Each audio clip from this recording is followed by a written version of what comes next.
Good morning! Maaga pala kaming gumising ngayon dahil pupunta kami kay Mami Aye and kay Baby DJ. Bibisitahin namin siya sa Dumangas. Dumaan pala kami ng mangga na pasalubong namin sa kanila and dediretso na kami papuntang port para itawid namin tong sasakyan.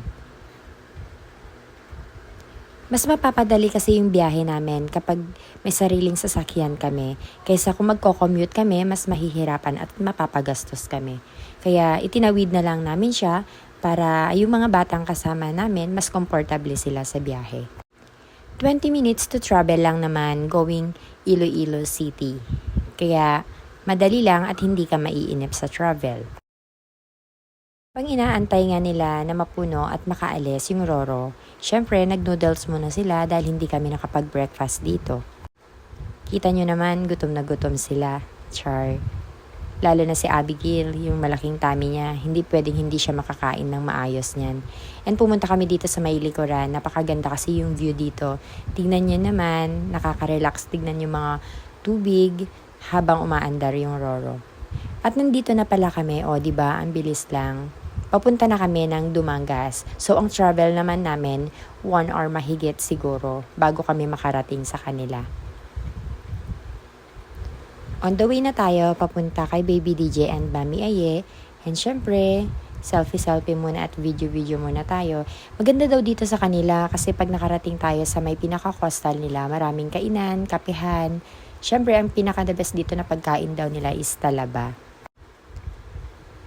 As you can see naman, kung makikita ninyo, napakalinis ng daan, no? Kasi wala masyadong dumadaan dito. Kaya lang, malalaki yung truck na madadaanan mo at makakasalubong mo.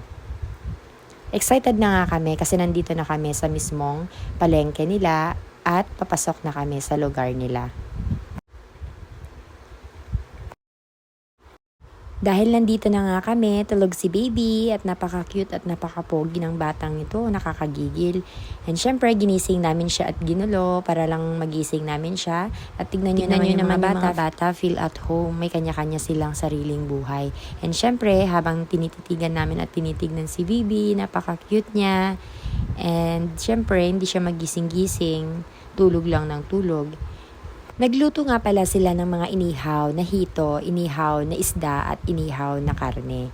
O diba, ang sarap. Tapos may fried chicken sila para sa mga bata at meron din silang KVL na linuto. At eto na nga, dahil kinakarir ko nga yung pagbubuhat ko kay Baby, magla-lunch muna kami. Kain tayo! At habang kumakain na nga kami at salo-salo kaming lahat, napakasaya no, kasi minsan lang kasi namin sila mabisita. Kaya ito, pauwi na naman kami at nagpapaalam sa kanila. Kasi baka ilang buwan pa bago kami ulit makabisita sa kanila. At pag-uwi na rin siguro ng daddy ni Baby DJ. Paalis na nga kami ng Dumangas. And syempre, may nadaanan kami mga Reyna, kaya medyo na traffic lang. Nandito na nga kami sa Iloilo City at itatawid na ulit namin yung sasakyan pauwing Guimaras. O siya, hanggang dito na lang muna. Sana nag-enjoy kayo sa video ko. Don't forget to like and share my video. Bye-bye!